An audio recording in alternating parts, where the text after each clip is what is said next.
This time I have a Sony DCR TRV 330 that was shipped in from a viewer of my channel. They tried to repair it themselves, following my most excellent directions. However, they ran into a bit of a snag, and now it doesn't work at all. It's completely dead. I don't know what's been done to it. I don't know what damage may have been caused. This one could be an interesting one. It could be beyond repair. It might be repairable. Let's find out. Oh, look. I got a package from Amazon. Somehow I don't think this is a package from Amazon. But it's something in a small box that needs attention.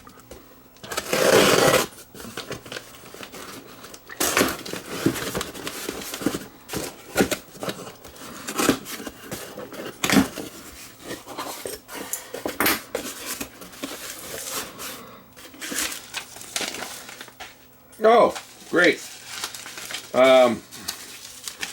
Comes with a bag of screws. You can tell I'm already in a good mood.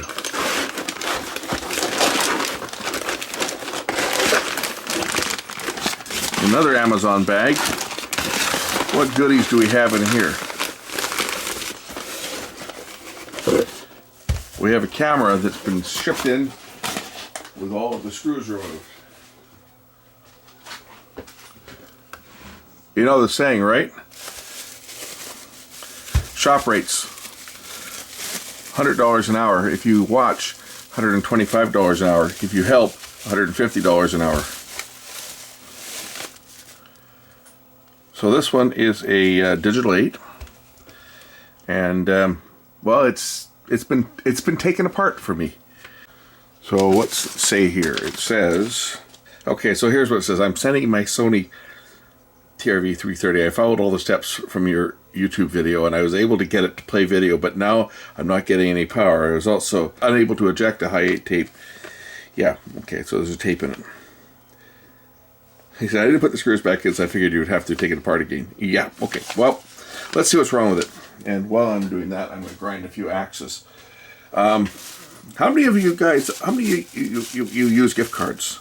See, I just discovered something today that, I don't know, maybe you're aware of it, because I really don't use gift cards. I don't send gift cards, and I don't very often receive gift cards. But I guess the rules have changed around gift cards. I always thought that if you got a $50 gift card at a restaurant or at a store, that $50 gift card was worth $50, whether I spent it today or whether I stuck it in my pocket for 2 years and decided it was time to spend it. And I really have a problem with this, right? Because I got a gift card for a popular restaurant chain that's named after an American city, and they serve pizza as well as everything. It's kind of a sports bar. I'm not going to say their name, but I think anybody that lives in Canada knows exactly who I'm talking about without saying their name. My daughter gave me a $50 gift card. I believe it was for Christmas 2019, somewhere around there. I think that was when she gave it to me. $50 gift card. Well, of course, what happened in March of like 2020, right? Everything shut down. The whole world shut down, and no one's going out to restaurants, and the restaurants and everything are all closed. And I totally forgot about this. And I haven't been to that place many times. I've been there once or twice in the last couple of years, but I didn't have the card with me. It was sitting on my desk, basically, in my studio. And I was just going through some stuff on my desk, and I found this gift card. Oh, great. I got a $50 meal. I'm going to go have my $50 meal. I'm going to go, well, I'm not going to have a $50 meal, but I figured today I would go out and have lunch. And I had my lunch. Good thing I had some money on me. I had my lunch. I pulled out the gift card. She ran through the machine, and there was $3.75 remaining on the gift card, because apparently after 1 year, according to the management, after 1 year from the day that it's activated, it's not the day that you receive it. So I don't know when my daughter bought it. She may have gotten it. She may have re-gifted it to me. But from 1 year from the date that it is first activated at the restaurant, the clock starts ticking, and then after that 1 year is up, they start deducting an amount every single month off of the balance. And in the 4 years that I've had it, It went from $50 down to $3, and I think it was $3.75. It wasn't even enough to cover the tip. So basically, I had to pay for my meal, and the remainder on the gift card paid the tip. And that was ridiculous. That's my axe to grind over gift cards. And I know that this restaurant's not the only one, because I know that stores do the same thing. So if you're sending someone gift cards, be sure to tell them, don't hang on to this buddy thing. Spend it right away, because when you do spend it, you might find that it's not worth what it was when you got it. That's just my rant on that for today. Okay, let's power this thing up. Well, I guess we can't power it up because apparently it doesn't power up. So apparently something got damaged when it was being put back together or something, and it doesn't work. But let's try to power it. So I got my power supply is on, and I will plug it in and see if anything happens. And hopefully the damage is not that serious. But again, it's hard to tell. The power switch goes through a ribbon cable, and if that ribbon cable is damaged, then this could be a problem. And nothing happens. It's dead. It's dead, Jim. It's completely dead. So, I guess it's time to start just pulling things apart and see what falls off. Apparently everything's going to fall off because all the screws are out. Including screws that probably don't need to come out, but we'll remove that. Get that out of the way. And next thing that'll pop apart is the actual camera itself. Take the nose cone off.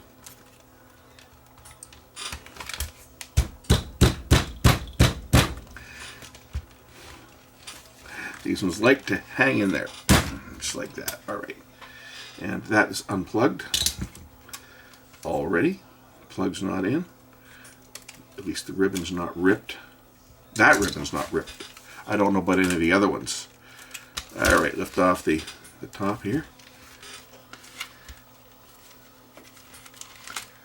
No screws in there. Lift this piece off next. And then lift off the side. Undo the connectors.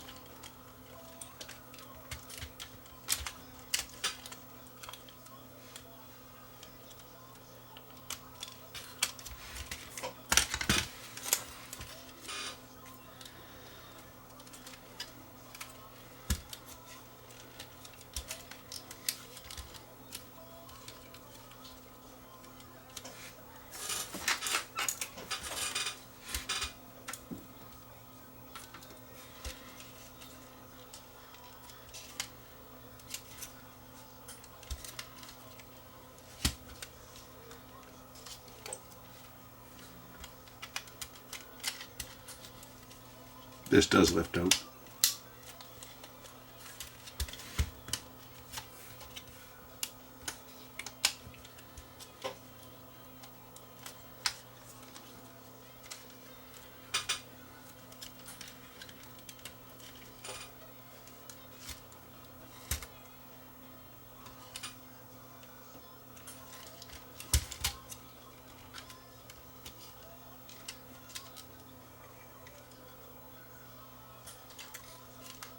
Well, first we'll check the fuses. There's a fuse block back here. I just got to get the back off it to get to the fuse block. There's one screw in here. I think that one needs to come out, if I'm not mistaken. That one needs to come out to remove this piece.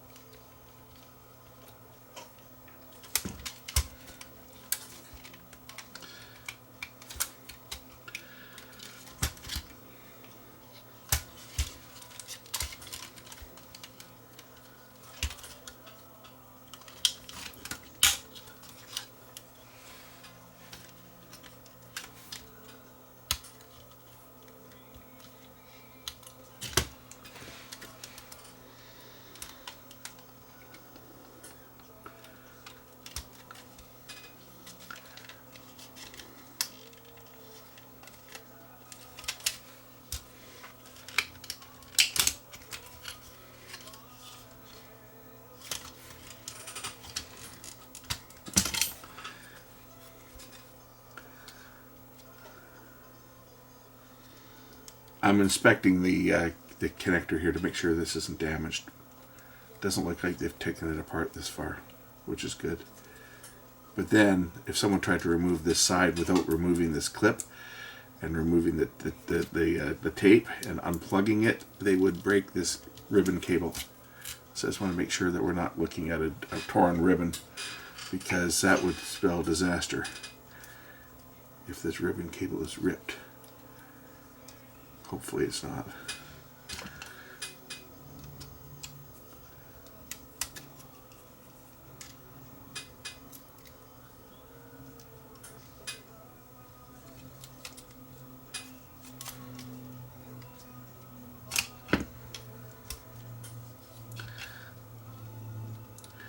Oh boy, is that damage there? It's hard to tell from this angle.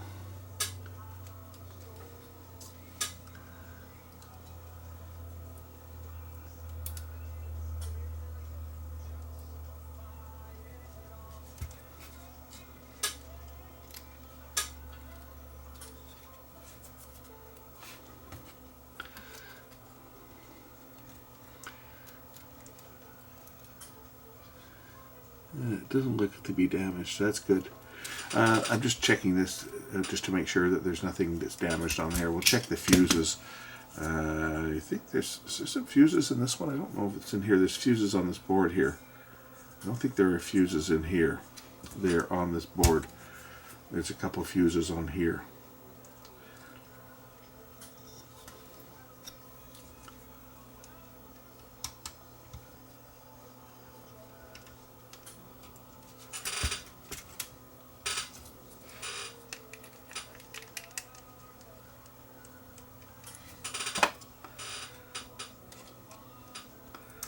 That's my screwdriver boinking the magnet.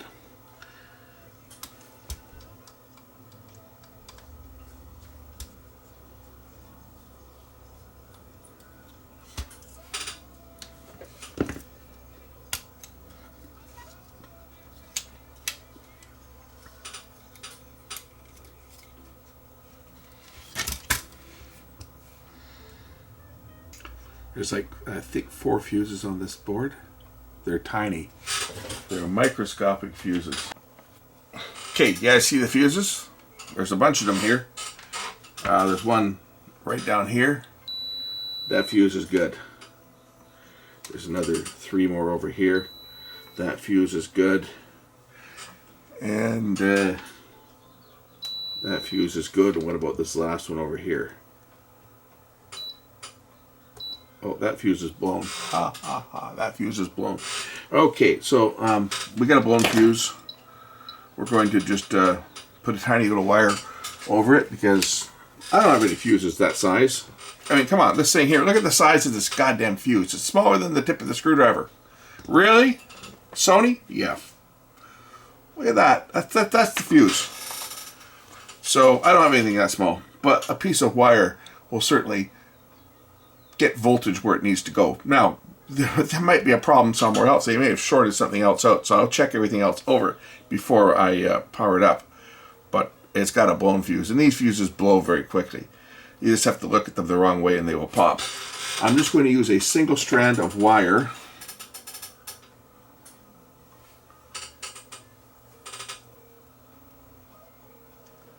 Out of something very fine.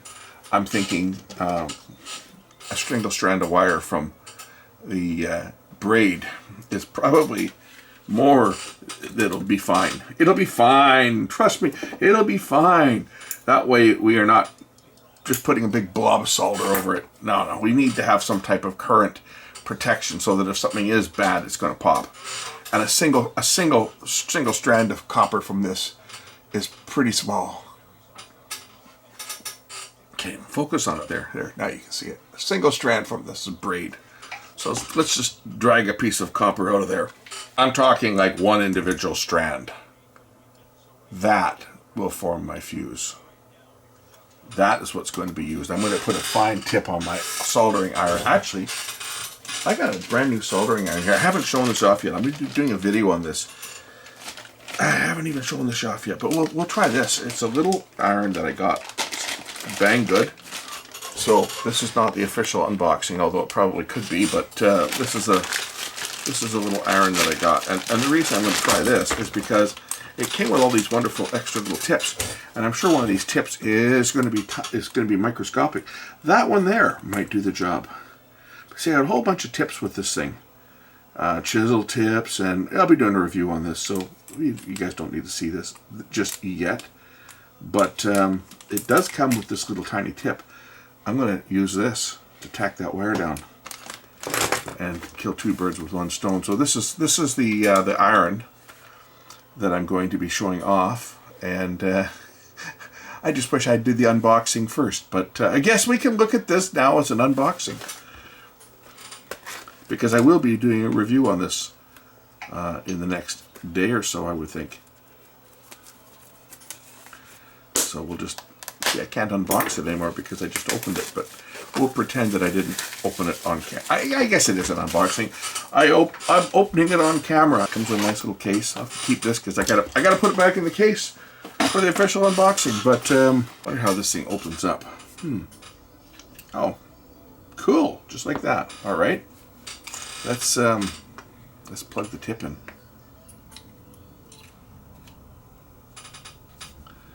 Oh, that's kind of neat. Plug it into a power adapter that had enough power. Running it on 19 volts, it'll run up to 20 volts. So we're at 350 degrees Celsius now, and that is enough to melt the solder on this microscopic tip. Okay, let's just get in here and microscopically replace that that fuse with a jumper. This is going to be tough. I got to get my helping eyes on here to see. This is very fine stuff, and lots of light in here so I can see what I'm doing. And let's just do this.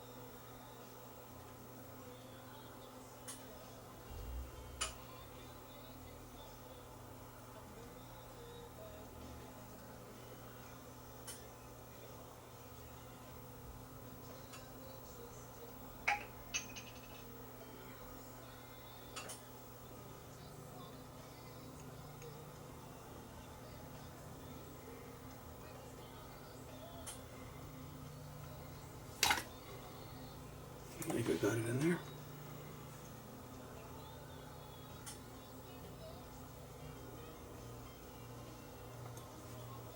Pretty sure I'm tacked on both sides. Maybe not. We'll find out pretty quick.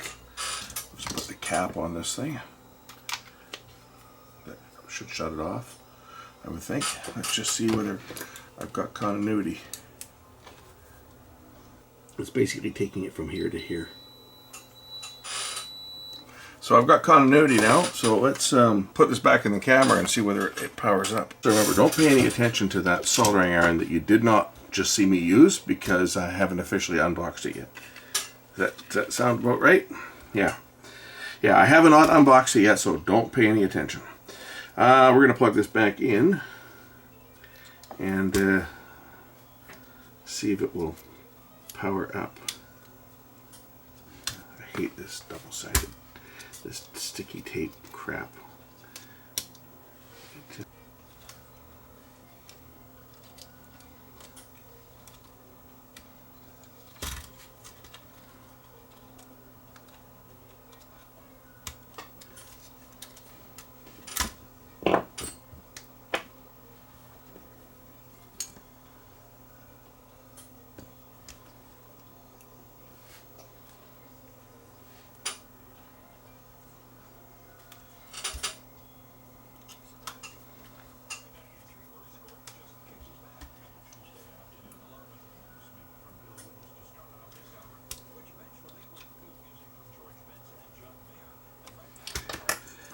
How the hell does this thing sit in here? It sits in here like this. Like these screws shouldn't have to be taken apart.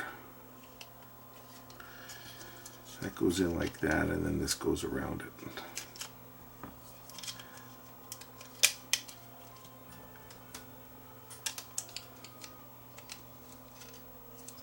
Somewhere like this. Goes in here. Something like this there. That fits in there like that.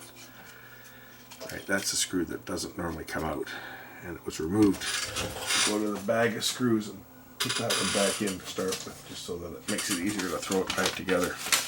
Arrow mark screws, what you take out. If there's no arrow on it, don't take it out. It doesn't need to come out. It holds things together. There's another screw out here that did not need to come out. There's no arrow on it. Sony went to great trouble putting arrows on all the screws you need to remove, so that you didn't take things apart that didn't need to come apart while you were dismantling the unit.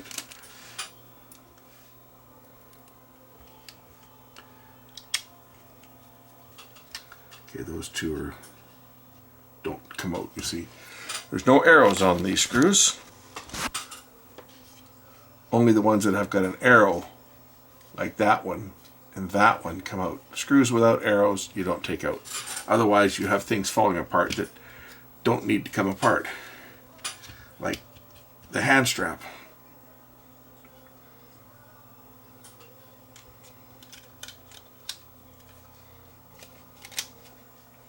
That was probably why it was making it hard for me to open it up too, because the strap was, this bracket was loose and it was catching.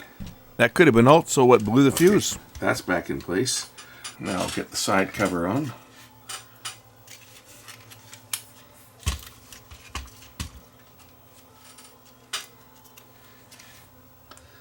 And hopefully there's no other surprises. Put that one on there. Plug this one in up here.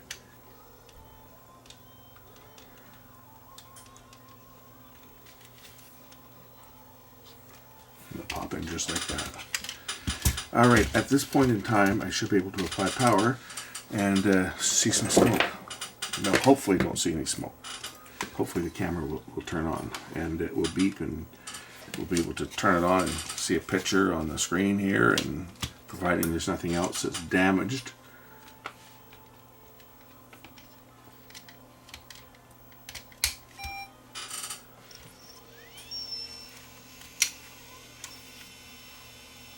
I hear something happening.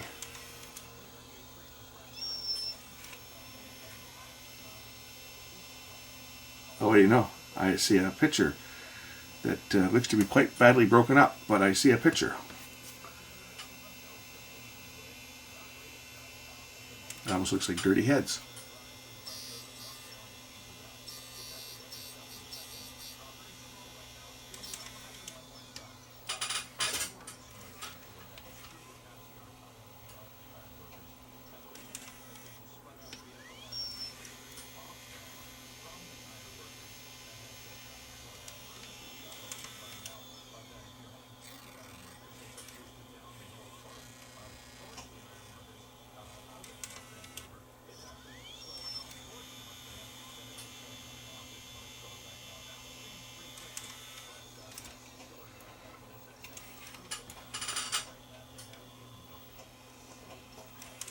I did see a picture there momentarily, but it was all breaking up. There we go. We have a picture. I don't got sound or anything. I'm just going to plug it into my monitor and see whether I've got any playback.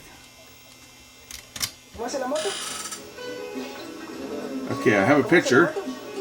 I have sound. I'm not going to show it to you guys because it's someone's wedding video, but I have a picture. It's not good.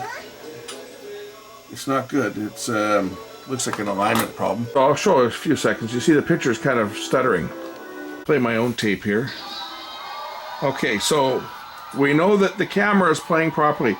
The tape that was in there looks like it was recorded out of spec, or maybe it was in the LP speed, recorded on a different camera. But here it is playing my tape. This is the digital 8 tape. It's playing it perfectly. So I know the camcorder alignment is correct. I'll try an analog tape on here now, one of my own as well.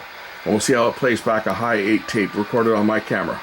Okay, next is a high 8 tape. So the camera will switch to high 8 mode. And this should play back. Switching to high 8, this is a high 8 recording. No, that's not, that's a regular 8 recording. Or is it a high 8? It's a high 8. I should have a wedding on here that I recorded, an old raw footage. But it may be a little bit further down the tape because I think I probably recorded some stuff on here for testing purposes. There. And that was a recording made on my old EVW 300. But as you can see, it's playing back a properly recorded high tape without any issues. This other recording that was made on here, that was a recording that just got recorded on there for testing. So this camera is functional. I put it in pause. That's me, not the camera. I'm going to go grab one of my cameras and play that other tape and just verify that the tape is out of spec. And then we know that the camera's fine. But let me go grab my camera and see if their tape plays on it. I'm sure it doesn't, because this plays known good recordings perfectly. As you can see, that's an analog recording. If there was any alignment problems, we would see lines in the picture either at the top or the bottom. Here I have my camera, a DCR TRV 240, one of two that I got that I use for transferring. This is the one that I modified it so I can take the top off for cleaning the heads on the fly without having to disassemble the unit. Customer's tape that was in the camera. We'll see if it plays on mine. Good chance it's not going to play on mine. It plays. Oh, it's in the LP speed. Okay. So the problem that we got here is somebody used the LP speed to make this recording of this wedding, and unfortunately interchangeability is not guaranteed between different cameras when you play a tape in LP. I might be able to tweak this thing to help it along, to see if I can get it to play back, because it seems to play okay on my camera, but it's something that was never guaranteed by Sony. I bring your attention to notes on recording mode. Your camcorder records and playback in the SP standard play mode and the LP long play mode. Select SP or LP in the menu settings on page 79. In the LP mode, you can record 1.5 times as long as SP. When you record a tape in the LP mode, on your camcorder, we recommend you play the tape back on your camcorder. And the reason they say that is because there was no compatibility guarantee between one camcorder and another. Sometimes it works, sometimes it doesn't. And here's another one, just from a DV camera that I have, my Sony HDR FX1. In DV mode, recording mode, LP. In the LP mode, you can record 1.5 times longer than SP. A tape recorded LP should be played back only on this camcorder, and the reason that they are giving you that warning is because there's no compatibility guaranteed. I don't know how many times people bring me tapes to transfer and they've been recorded in the LP speed on both DV and on Digital 8, and I go to play them back and they won't play. They play with blocks and breaking up and lines in the picture, little macro blocks. I have multiple players. I try it on all of them, and sometimes I get lucky and one player might play it better than others, but many times I can't get a good recovery, and I explain that to the person. And of course they're all upset. They're saying, well, why didn't anybody tell us that? Well, they did. In the manual. Every manual had that printed. I'm just going to try tweaking the exit guide, which is the one that's easy to get at here, just to see whether I can bring this in just a bit. I'm using my own recording now, analog recording, because it's easier to see in analog. This is my tape I'm playing back. Whether you're off a bit. I'm just wanting to make sure I've centered it. Basically, I turned the guide a little bit until I got a bit of interference at the bottom, and then I turned it back. And kind of set it in the middle between the two extremes. Try to give it the maximum signal. I'm going to put this Digital 8 tape back in that was recorded in the LP speed, because sometimes you can just carefully tweak it, you can make it play back better. But again, as I showed from the owner's manual, they don't guarantee interchangeability in the LP speed because the tracks are overlapping slightly, and any very, very slight alignment deficiencies between one and the other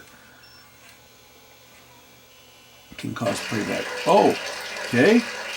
There we go. It's playing. So I tweaked the guide about 1/8 of a turn, and it popped right in.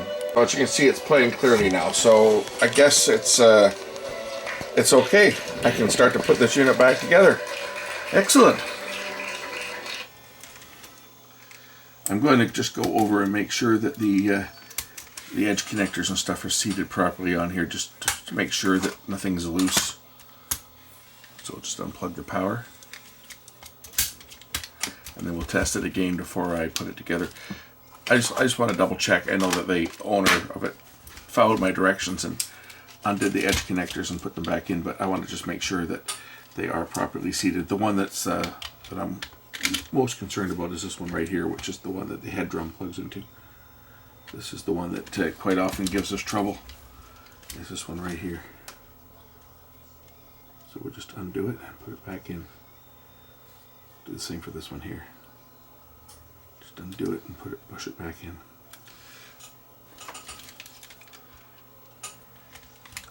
And of course this one here as well. Push it back in. That just to reseat them so that they're properly seated. I can stick this back together here.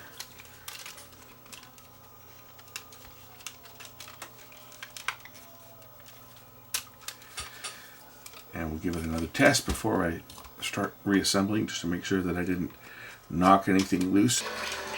Everything's still playing properly. So now I can stop this tape and start reassembling the camera and break the good news to the owner, who's probably already seen it because they watch my channel. So we'll start reassembling screws to hold the unit together.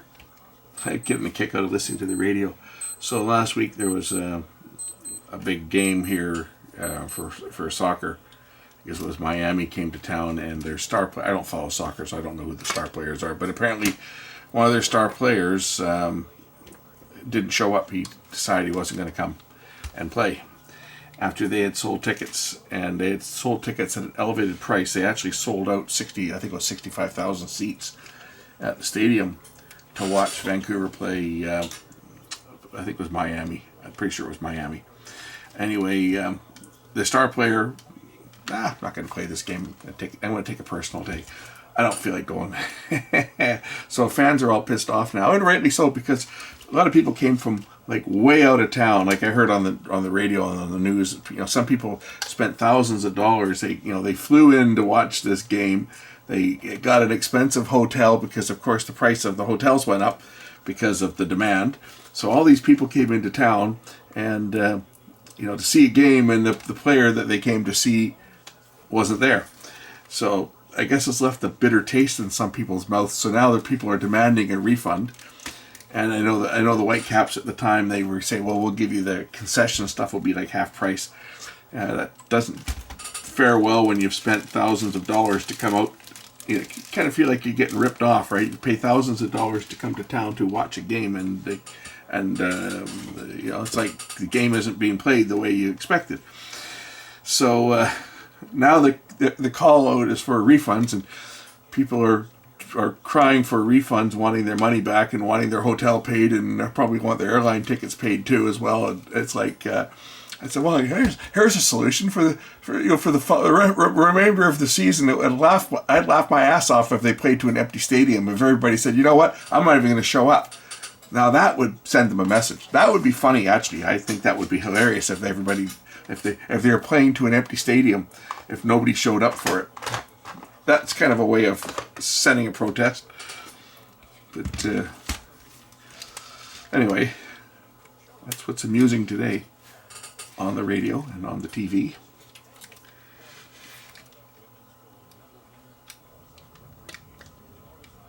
Get that plugged in. That could have been how the fuse blew, is if one of these connectors was put in crooked and the pins were shorting, that could have been what popped the fuse. In fact, that's what I think probably did happen, is one of the connectors wasn't sitting all the way in, or it was sitting in crooked, and two adjacent pins were touching together and caused a short. That's more than likely what blew that fuse, was just incorrect reassembly.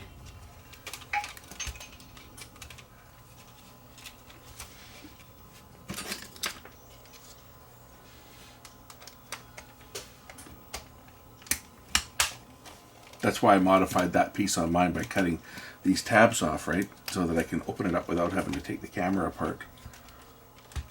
Because that's where I clean the heads with the good old fingernail trick, which works wonders when you've got a tape that contaminates the heads, which happens quite often with Sony tape.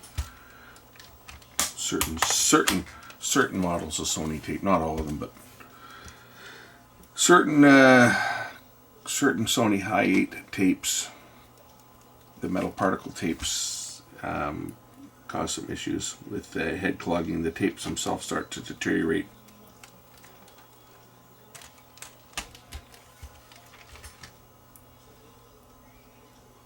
I'm curious as to how many extra screws I'm going to find, because I don't know what screws that were removed that don't need to come out. There may have been screws removed that never need to come out for the general servicing. So we may end up with screws left over. I hope not, but it may happen. Okay, the unit's back together. It's playing the tape properly. I'm going to put my own tape in and make a quick test recording and make sure it records. And then we'll be done with this one. Okay, I'll hit rewind.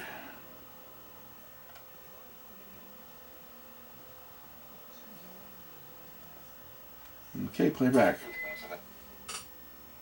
Recording digital 8 just on my workbench here. Just record for maybe 5 seconds or so. Manual focus works, okay. Put it in autofocus, make sure that works. Autofocus, yep, it's working. Okay, let's play the tape back. Okay, so this one's done. I'm going to verify by playing back 2 more of my own tapes. This is this one's an analog tape. Oops, might help if I put it in play and not pause. Okay, that's playing okay. I'm going to try a couple different digital 8 tapes of my own. First one was the Dance Horizons, which was recorded on this would have been recorded on a DCR TRV 110, which is what I was using at the time as my output from my editor, which I may have to edit. That's playing fine.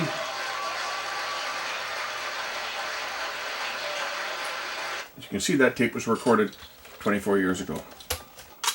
In digital 8, I think that's what's on here. Is this my aquarium or just some other fish? Might be the Vancouver aquarium. I don't think it's my aquarium. It's probably the Vancouver aquarium. Yeah, okay, yeah, this is Vancouver. No, this might even not be Vancouver aquarium. This is something else.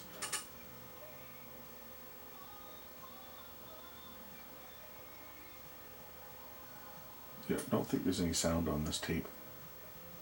Or if there is, it's music and it's very low. Something to keep in mind, if the camera is completely dead, do check the little micro fuses there, because they can pop. And just playing back the customer's tape again, it's playing fine.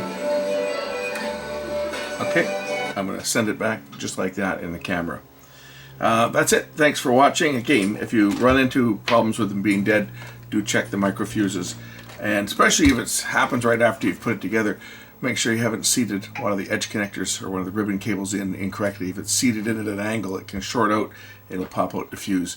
Again, I don't have access to those little fuses, the little micro fuses, but a very, very fine strand from some solder wick. A single strand from that is going to be working good as a fuse, because if something were to be a dead short, that would pop pretty easy. Anyway, thanks for watching. We'll catch you in the next one. Bye.